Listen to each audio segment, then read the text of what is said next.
ایک دفعہ حاتم تائی سے کسی نے پوچھا اپنے سے بڑا سخی بھی دیکھا؟ کہنے لگا عرب کا ہر بدو مجھ سے بڑا سخی ہے، مجھے تو اللہ نے رزق دیا تو میری سخاوت مشہور ہو گئی۔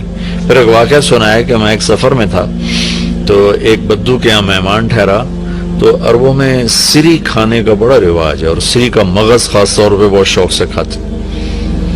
تو اس نے جب وہ مغز نکال کے کھایا تو اس کے منہ سے نکلا کہ واہ بھائی واہ، یہ مغز بڑا پیارا پکا ہوا ہے۔ تو وہ بدو اٹھا اور سریاں کاٹ کاٹ کے لاتا رہا اور بنا کے کھلاتا رہا۔ صبح اٹھ کے دیکھا تو 100 بکریاں اس نے ذبح کر کے کاٹ کے ان کے صرف سری پکا کے مغز حاتم کو کھلایا تھا۔ اور بھی مہمان تھے تو حاتم کہنے لگا کہ تو نے یہ کیا کیا ہے؟ کہ تیرے پاس اور جائیداد ہے؟ کہ نہیں، بس یہی 100 بکری میری جائیداد تھی۔ تو کہنے لگا اب تیرا کیا بنے گا؟ کہ میرا جو بنے گا وہ اللہ جانتا ہے، لیکن مہمان کی خواہش کو پورا نہ کرنا تو بہت بڑی کنجوسی اور بخل ہے۔ تو حاتم کہنے لگا وہ مجھ سے بڑا سخی تھا، ساری جائیداد قربان کر دی۔ پھر حاتم نے 100 بکری کے بدلے میں اس کو 100 اونٹ دیے تحفے کے طور پر۔ تو اگر آپ اٹھا کر دیکھیں تو واقعات بھرے پڑے ہیں۔ انسان کی طبیعت میں بخل ہے، سخاوت لانی پڑتی ہے۔ عبید اللہ بن عباس، حضرت عباس کے بیٹوں میں ان کی سخاوت ضرب المثل ہے، بہت بڑے سخی تھے۔ ایک دفعہ ان سے کسی نے پوچھا اپنے سے بڑا سخی دیکھا؟ کہنے لگے ہاں دیکھا۔ ایک سفر میں تھا، بارش شروع ہو گئی، ایک بدو کا مہمان ٹھہرا، اس نے اونٹ ذبح کر دیا۔ میں بڑا حیران ہوا کہ وہ بکری ذبح کر دیتا، 3 آدمی تھے وہ۔ تو اگلا دن بارش چلتی رہی تو اس نے دوسرا ذبح کر دیا۔ تو انہوں نے فرمایا بھائی ابھی تو کل کا اتنا گوشت پڑا ہے، یہ کیا کر رہے ہو؟ تو اس بدو نے کہا میں مہمانوں کو باسی چیز نہیں کھلاتا، ہمیشہ تازہ چیز کھلاتا ہوں۔ 7 دن بارش ہوتی رہی، اس نے 7 اونٹ ذبح کر دی، اور وہ ضائع نہیں ہوتے تھے، وہ اس گوشت کو سکھا لیتے تھے، صحرا میں وہ سکھا کر پھر وہ کھاتے رہتے تھے۔ تو 8ویں دن بارش ختم ہوئی تو وہ بدو نکلا ہوا تھا اپنے کسی کام کو یا اپنے جانور چرانے۔ تو انہوں نے ارشاد فرمایا اپنے نوکر سے تیرے پاس کتنے پیسے ہیں؟ کہا جی 300 دینار ہے۔ 300 دینار میں 300 اونٹ آ جاتے تھے، اتنا بہت بڑا یہ سرمایہ تھا۔ 100 اونٹ تو کہیں بھی نہیں گئے۔ تو کہنے لگے جاؤ اس کی بیگم کو دے کے آؤ۔ تو اس کے دروازے پر گئے، اس کی بیگم کو دیا تو اس نے انکار کر دیا کہ ہم مہمانی کو فروخت نہیں کیا کرتے۔ تو اس نے آ کر بتایا جی وہ تو واپس نہیں لے رہے۔ کہ اچھا ایسا کرو اس کے دروازے پر پھینک کے آ جاؤ۔ تو دروازے پر پھینک کے چل دیے۔ کچھ دور گئے تو پیچھے سے آواز سنی تو وہ بدو نعرے لگاتا وہ آ رہا تھا، اور وہ تھیلی پکڑی ہوئی کہ میرے دوست کہ اپنی تھیلی واپس لو، میں نے آج تک اپنی مہمانی کو بیچا نہیں، میری غیرت کے خلاف ہے مہمان سے کچھ لوں۔ انہوں نے فرمایا کہ میرے دوست تم نے ہماری ضیافت کی، ہم نے تمہارا اکرام کیا، یہ تمہاری ضیافت کا بدلہ نہیں۔ کہا نہیں یہ نہیں ہو سکتا۔ انہوں نے فرمایا پھر ہم بھی اہل بیت ہیں، ہم بھی یہ نہیں کر سکتے کہ ہمارے گھر سے کوئی چیز جائے اور واپس آئے۔ تو اس نے نیزہ اٹھا لیا، کہا یہ پیسے واپس لے یا یہی نیزہ تیرے سینے کے پار کر دوں۔ تو حضرت عبید اللہ کہنے لگے میں ڈر گیا، میں نے کہا یہ بدو واقعی پار کر دے گا۔ تو اس سے واپس لے کر آگے آیا، فرمایا مجھ سے بڑا سخی تھا۔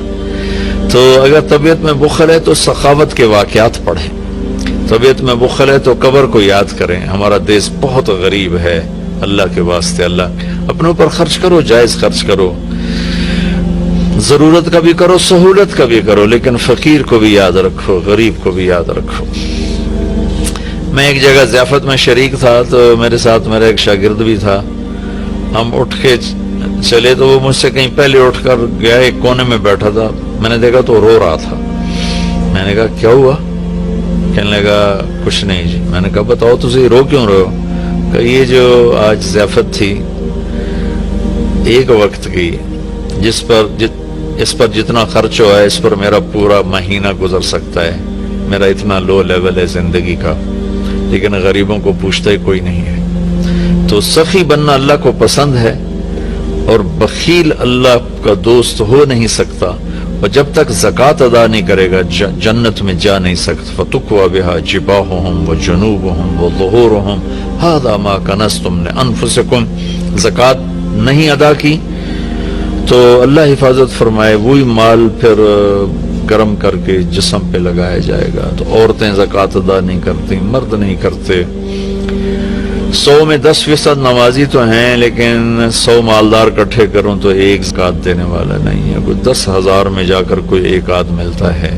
اللہ کے واسطے اپنی اس کی عادت ڈالیں. اللہ تعالیٰ کو حضرت ہاشم کا واقعہ سناتا ہوں، بہت مزیدار واقعہ ہے. سفر میں جا رہے تھے تو صحرا کا سفر تھا. ایک جگہ پہنچے تو خیمے کے سامنے ایک خاتون بیٹھی تھی. تو اس سے فرمانے لگے بہن میں مسافر ہوں، کچھ کھانے کو مل جائے گا؟ تو وہ کہنے لگی میں نے کوئی ہوٹل کھولا ہوا ہے جو میں تیرے لیے روٹی پکاؤں، چلو اپنا راستہ لو. وہ فرمانے لگے تھک گیا تھا میں وہیں بیٹھ گیا. تھوڑی دیر گزری تو اس کا خامد آ گیا. اس نے مجھے سلام کیا، کہا میرے دوست کون ہو؟ میں نے کہا مہمان، پردیسی، مسافر. کھانا کھایا؟ کہا نہیں جی کوئی نہیں کھایا. تو اس نے اپنی بیوی سے کہا اس کو کھانا کیوں نہیں کھلایا؟ تو وہ کوئی بڑی بدتمیز تھی. وہ خامد کو بھی پڑ گئی کہ میں کوئی ہوٹل کھولا ہوا ہے اور میں یہاں لوگوں کی روٹیاں پکاتی رہوں. تو اس نے کہا تو نے مجھے ہمیشہ ہی مہمانوں کے سامنے رسوا کیا ہے. پھر کہا میرے دوست مجھے معاف کر دینا. اس نے جا کے بکرا ذبح کیا، صاف کیا، پکایا، کھلایا، پھر معذرت بھی کی اور روانہ بھی کیا. اگلی منزل پر پہنچے تو وہاں بھی ایک خیمہ تھا. وہاں دیکھا وہاں ایک خاتون بیٹھی تھی. تو ان کا بہن مسافر ہوں، کچھ کھانے کو مل جائے گا؟ کہ بسم اللہ بسم اللہ، مہمان تو اللہ کی رحمت ہوتا ہے، آپ تشریف رکھیں، میں ابھی آپ کے لیے کھانے کا انتظام کرتی ہوں. وہ جلدی سے گئی، اس نے ایک بکرا ذبح کیا، صاف کیا، پکا کے اس کے سامنے رکھا تھا کہ اس کے اوپر سے خامد آ گئی. تو اس نے ایسے بڑی خوفناک نظروں سے دیکھا. کون ہو؟ کہا جی پردیسی ہوں، مہمان ہوں. یہ کھانا کہاں سے آیا؟ کہا جی یہ اس خاتون نے دیا ہے. تو اس نے وہ بیوی تھی، اسے چڑھائی کر دی. میں نے یہاں ہوٹل کھول کے رکھا ہوا ہے، جو آتا ہے تو کھانے کھلاتی ہے، تو مجھے بھوکا کر دے گی، مجھے کنگال کر دے گی. تو ہاشم رحمت اللہ علیہ ہنس پڑے. تو وہ بدو کہنے لگا ہنسے کیوں ہو؟ کہنے لگا وہ پچھلی پڑاؤ پر نا اس کا الٹ دیکھا تھا. کیا دیکھا تھا؟ کہاں وہاں عورت دیکھی تھی تیرے جیسی اور مرد دیکھا تھا اس عورت جیسا. وہاں مرد سخی تھا، عورت کنجوس تھی. یہاں عورت سخی ہے اور مرد کنجوس ہے. تو وہ کہنے لگا تمہیں خبر ہے وہ کون لوگ ہیں؟ کہا نہیں مجھے تو نہیں خبر. کہا وہ عورت میری بہن ہے اور یہ عورت اس کی بہن ہے. دونوں کی رگیں ایک جیسی ہیں، ایک سخاوت کے پھول ہیں، ایک بخل کے کانٹے ہیں. تو میرے بھائی بہنوں اپنے اوپر خرچ کرو، حلال کماؤ، حرام نہ کماؤ. جھوٹ، سٹا، چوری، جوا، رشوت، کھوٹ، ملاوٹ، بددیانتی، اللہ کی قسم کانٹوں کے سوا کچھ نہیں ملتا. آگے جائز خرچ کرو.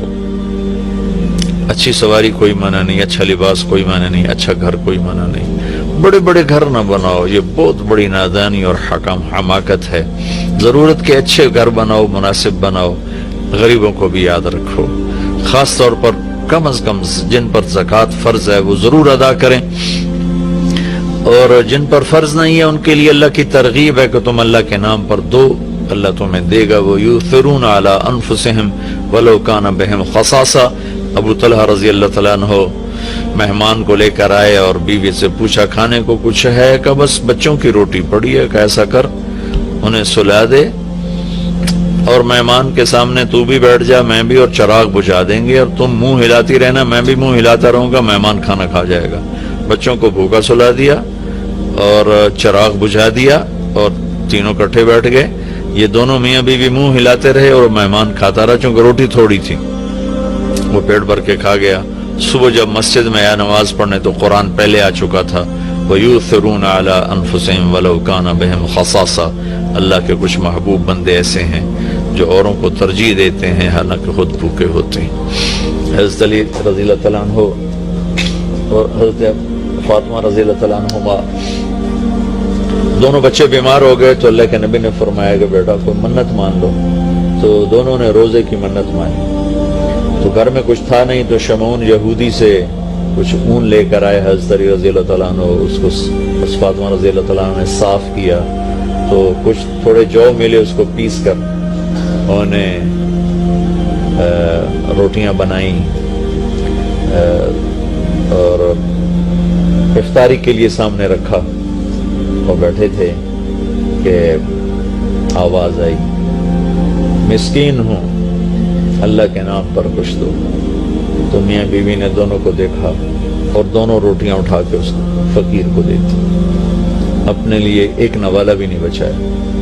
اگلے دن پھر روزہ رکھا اور شمون یہودی سے وہ اون لے کر آئے، صاف کیا، کھانے پر بیٹھے، آواز آئی یتیم ہوں اللہ کے نام پر کچھ دو۔ تو دونوں روٹیاں اٹھا کر ان کو دے دی، پانی پہ روزہ رکھا۔ اگلے دن پھر ایسا ہوا، پھر کھانے پر بیٹھے، پھر آواز آئی قیدی ہوں اللہ کے نام پر کچھ دو۔ تو دونوں روٹیاں اٹھا کر ان کو دے دی۔ اور چوتھے دن بے حال ہو گئیں تو اللہ کے نبی آئے تو گلے لگایا، رو پڑی، تو اللہ نے اسے قرآن اتارا، یطعمون الطعام علی حبہ مسکینا ویتیما واسیرا، کہ میرے کچھ بندے ایسے ہیں جو خود بھوکے ہوتے ہیں لیکن کھانا کھلاتے ہیں مسکینوں کو، یتیموں کو، قیدیوں کو۔ یقیناً یہ درجہ نہ ہم اس پہ آ سکتے ہیں، نہ یہ مطلوب ہے، لیکن اتنا ضرور ہے کہ ہم جب اپنی ضرورتیں پوری کریں، خواہشات پوری کریں، تو غریب کو یاد رکھیں، غریب کی دعا لیں۔ کتنے غریبوں کی بچیوں کے ہاتھ پیلے ہو جائیں گے جب مالدار بخیل ہوتے ہیں اور غریبوں پہ خرچ کرنا چھوڑ دیتے ہیں، تو غریبوں کی بیٹیاں نیلام ہو جاتی ہیں، عزتیں نیلام ہو جاتی ہیں، بچیاں نیلام ہو جاتی ہیں۔ میرا تو بازار حسن بھی جانا ہوتا ہے تبلیغ کے سلسلے میں، بھوک کی ستائی ہوئی بچیاں اپنی عزتیں بیچ رہی ہوتی ہیں۔ آپ یقین مانیں ان کی داستانیں سن سن میرا کلیجہ پھٹ گیا۔ نچانے والے اسی طرح سیٹھ صاحب بھی ہیں، شیخ صاحب بھی ہیں، سردار صاحب بھی ہیں، میاں صاحب بھی ہیں، ماہر صاحب بھی ہیں، چودھری صاحب بھی ہیں، افسر صاحب بھی ہیں۔ ناچنے والی طوائف بن گئی، رنڈی بن گئی،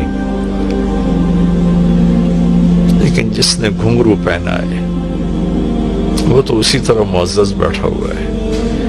جس نے کسی کی عزت کو لوٹا چند کوڑیوں کے پیچھے، اس کے کالر پر کوئی داغ نہیں ہے، لیکن انشاءاللہ ایک دن آنے والا ہے جب اللہ ظالم اور مظلوم کو اکٹھا کرے گا۔ یہ امتحان کی جگہ ہے، یہ جزا سزا کی جگہ نہیں ہے، ورنہ حسین جیسے کہ سر نیزے پہ چڑھتے اور یزید تخت پہ بیٹھتا، شمر غراتا اور اہل بیت کی چیخ و پکار ہوتی۔ یہ امتحان ہے، مالدار لوگ سخی ہوں تو غریب بھی عزت سے زندگی گزارتا ہے۔ ایک حدیث سناتا ہوں، موسیٰ علیہ السلام نے اللہ تعالیٰ سے پوچھا، یا اللہ جب تو اپنے بندوں پہ ناراض ہوتا ہے تو کیا نشانی؟ تو اللہ تعالیٰ نے فرمایا، موسیٰ جب میں ناراض ہوتا ہوں تو بارشیں بے وقت کرتا ہوں، حکومت بے وقوفوں کو دیتا ہوں اور پیسہ بخیلوں کو دیتا ہوں۔ تو آج اللہ کی ہم پہ ناراضگی ہے کہ بارشیں بے وقت ہیں، حکومت نااہلوں کے پاس ہے، پیسہ بخیلوں کے پاس ہے۔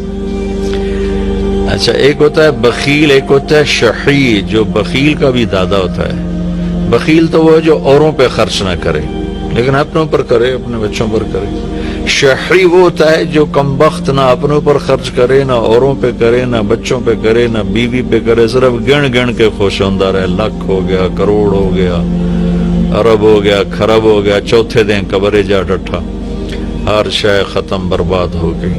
یہ شحیح ہے۔ تو پھر موسیٰ علیہ السلام نے پوچھا، یا اللہ جب تو راضی ہوتا ہے تو کیا نشانی ہے؟ تو اللہ تعالیٰ نے فرمایا، موسیٰ جب میں راضی ہوتا ہوں، امطر علیہم ابان زرعہم امنعہ ابان حصادہم، جب راضی ہوتا ہوں تو جب کھیتی کاش کرتے ہیں تو بارش دیتا ہوں پھلے پھولے، اور روک لیتا ہوں جب پک جاتی ہے تاکہ کاٹ کے گھر لے آئیں۔ وَأَجْعَلُ الْمُلْكَ فِي حُلَمَائِهِمْ، اور حکومت سمجھدار نیک لوگوں کو دیتا ہوں، وَالْمَالَ فِي سُمَحَائِهِمْ۔